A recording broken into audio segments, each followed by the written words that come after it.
When Henry VIII sentenced Margaret Pole to execution, she resisted until the very end, taunting her executioner and refusing to put her head on the block. What happened as a result was straight out of a horror movie.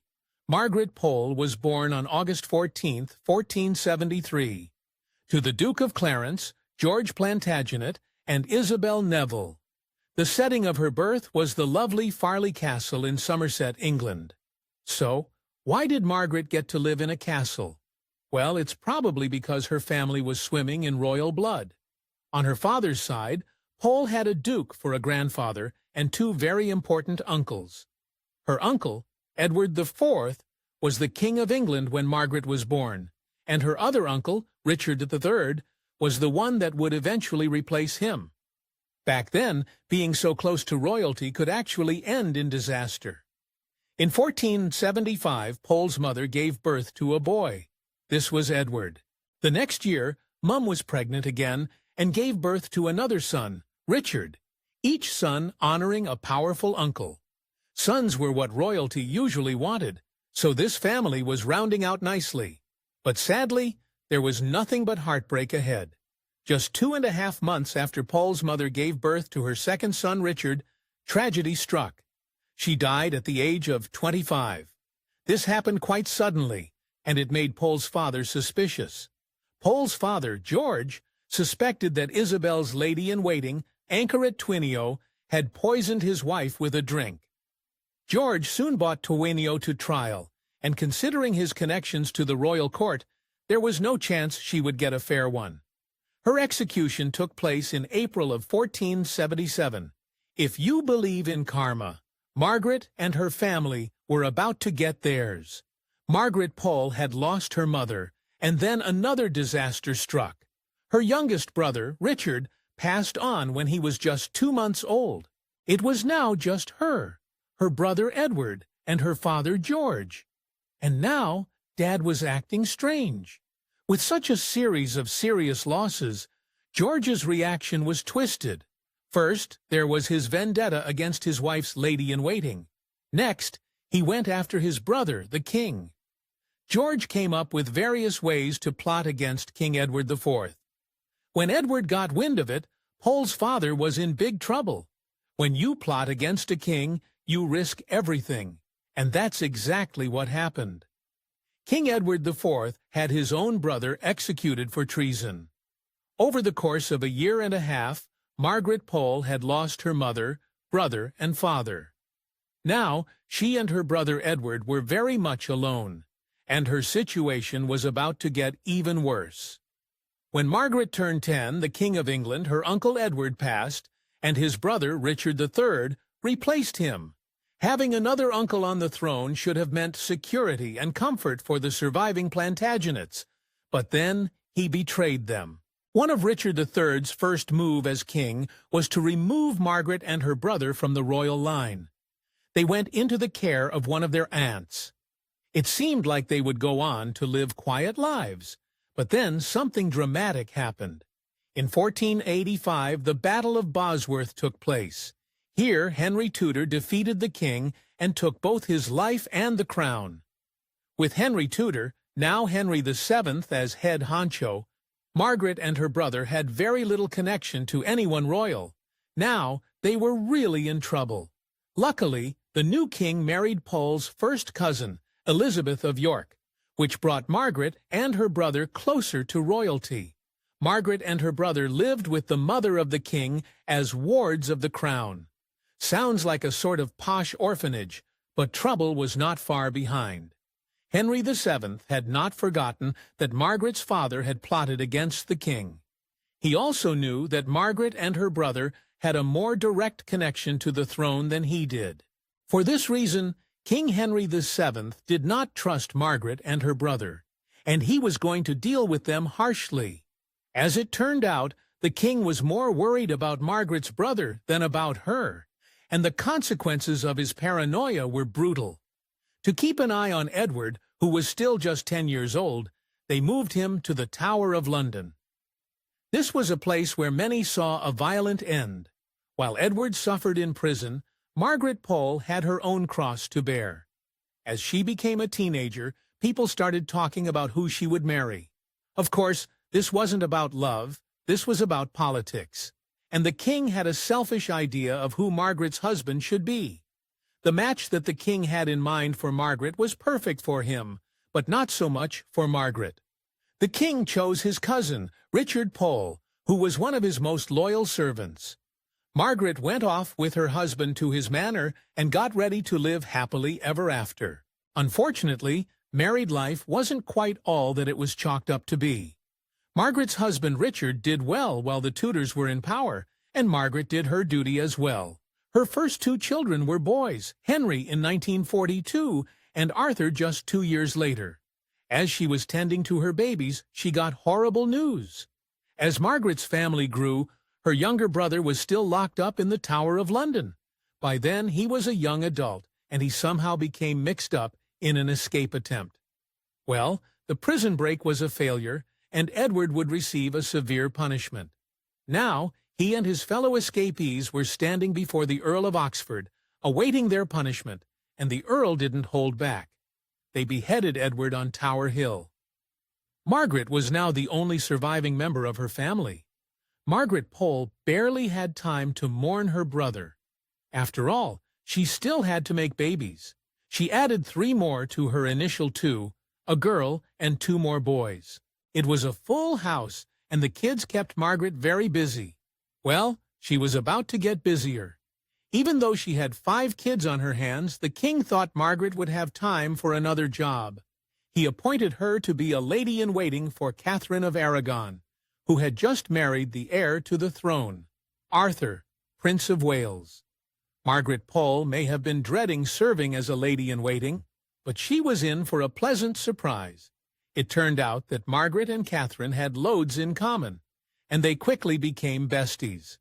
Margaret had finally found a stable life. Sadly, fate was not on her side.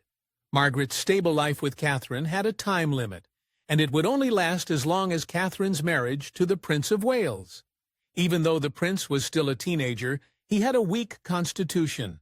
He passed just 1 year after marrying Catherine, and Margaret lost her cushy job. At least Margaret had her husband to fall back on. Well, that also had a time limit. In 1505, Margaret's husband Richard passed due to an unnamed illness. She was now a widow, with 5 children to feed, clothe, and care for. Not only was she left to fend for herself and her kids, Margaret Pole also had to scrounge up the money for her husband's funeral. The king kindly gave her the sum she needed to bury her husband. But there was a catch.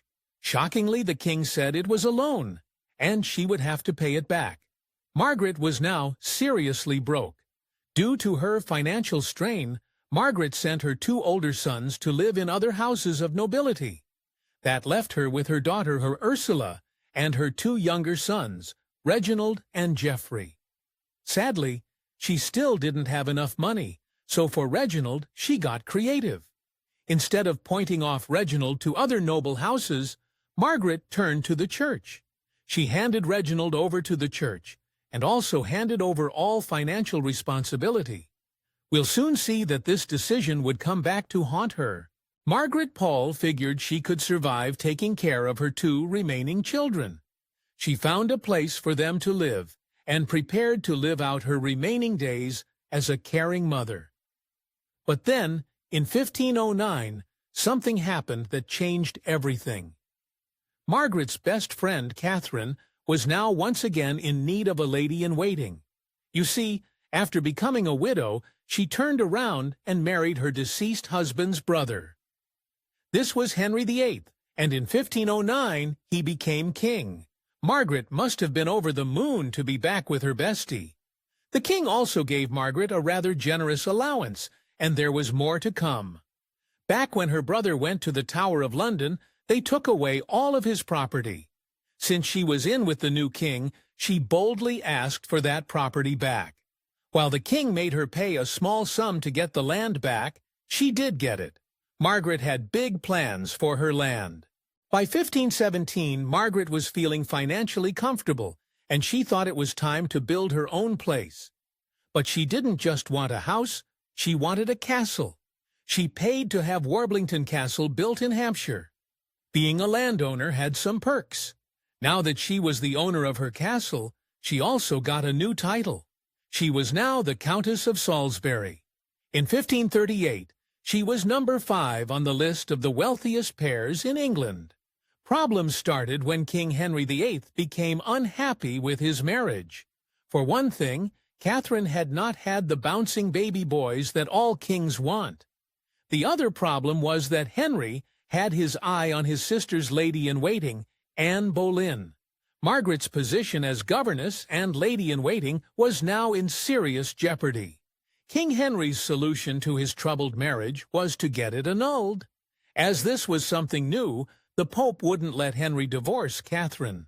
So Henry took matters into his own hands. Instead of getting a new pope, he got a new religion. This was the beginning of the Church of England, and Henry was at the head of it. Margaret was once again out of a job. She spent months in bed, and when it was all over, she had changed her mind about King Henry. Margaret Pole was now saying she supported the king's annulment, but her son wasn't. Reginald stirred up some trouble by breaking with the king over his annulment. He then went even further by calling the king a few colorful names: robber, murderer, and enemy to Christianity. Reginald was playing with fire. Margaret had seen firsthand what happened to her family members when they went against the king, and now, because of her son's behavior, the king wanted to talk to Margaret. In short, he wanted her to deal with her son. Margaret sent Reginald a letter asking him to stop and telling him that she couldn't bear the king's wrath. There's a good reason why her letter may have fallen on deaf's ears. Remember, Margaret had given Reginald up to the church. Some believe that Reginald had not forgiven his mother for this, so he might not have cared if his mother was facing the wrath of the king. Lucky for Margaret, the king's wrath was about to fall on someone else. Remember, King Henry had annulled his marriage to Catherine to marry Anne Boleyn. Well, after a few years, those tides turned, and now he wanted to replace Boleyn with Jane Seymour. Many watched in horror as the king had Boleyn executed after just 3 years of marriage. But Boleyn's ousting was actually good news for Margaret. They let her back into the court. Margaret Pole was only let back into the court to assist the king's new wife, Jane Seymour. Her life at court seemed always to be on the brink of disaster, depending entirely on who was by the king's side and what his mood was. And her misbehaving children made her life even more dangerous. Margaret's son Reginald was not a priest, but in 1537 the Pope made him a cardinal. However, there was a disturbing twist. Reginald had to help organize a revolt called the Pilgrimage of Grace. This revolt was directly against King Henry, and it could only mean trouble for Margaret. Things got even worse when her other son joined in. Reginald had been writing letters to his brother Geoffrey.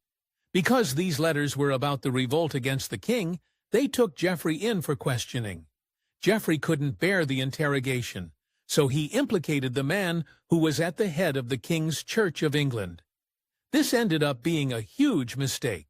The man at the head of the Church of England was Henry Courtenay, and he had been friends with the king since childhood. Geoffrey had thrown him under the bus by saying that he also disagreed with the king's policies. The king was getting angry, and we all know where that leads. The king's first act of anger was to behead his childhood friend Courtenay, but he didn't stop there.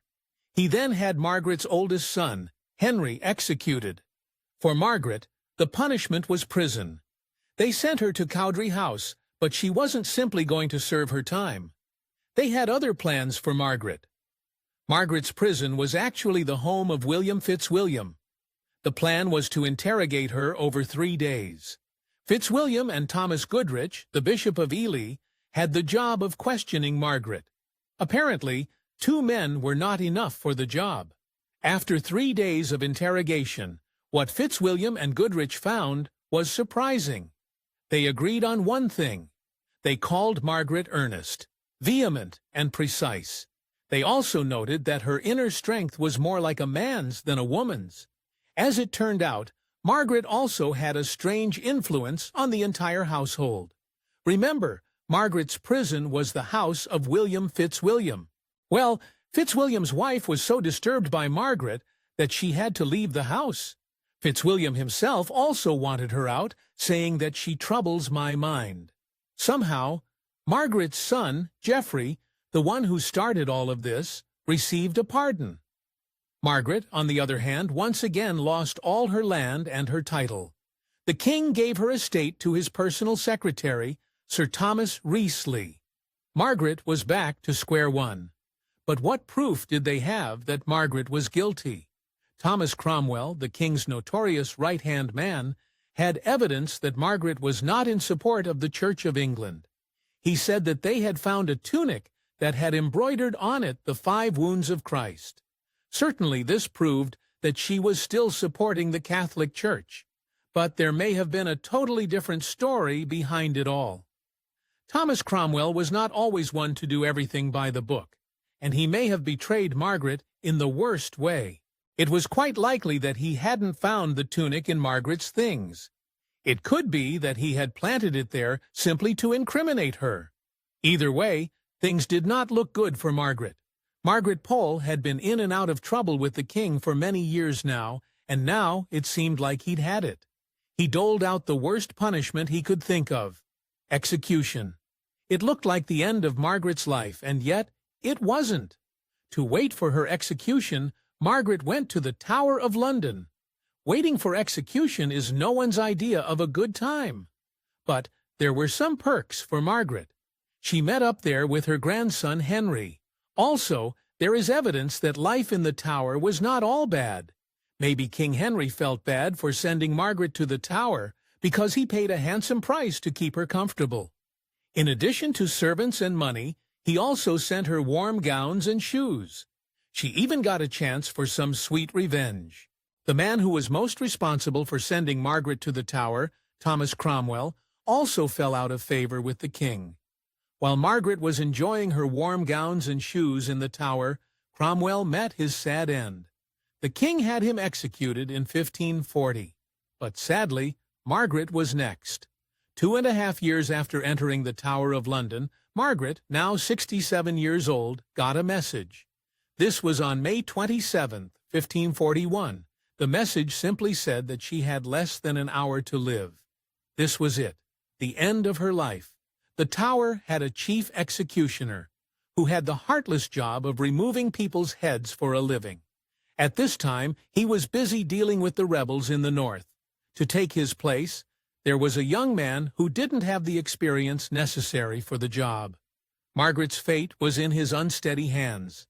Margaret Pole was not about to take her punishment lying down, so she refused to put her head on the provided block. She said that only traitors put their heads in there, and she was not a traitor.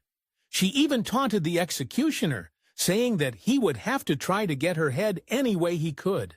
At this point, all hopes for Margaret getting a quick and relatively painless end to her life were over. The combination of Margaret's taunts and the inexperience of the executioner meant that the first swing of the axe got her in the shoulder instead of the neck. What happened next was right out of a horror movie. Because this young executioner lacked the necessary skills to do the job quickly, Margaret suffered horribly. In the end, it took 11 swings of the axe to get Margaret's head separated from her body. Margaret Pole had given her life fighting for the Catholic Church, and her family had also suffered. The Catholic Church eventually recognized how much suffering Margaret experienced just for standing up against King Henry and his Church of England. In 1886, Pope Leo XIII made her Blessed Margaret Pole a martyr for the Church. Thanks for watching History Exposé. If you love uncovering the best stories in history, hit like and subscribe to keep exploring with us. Don't forget to visit our main page, Fact or Night, for more incredible facts about everything.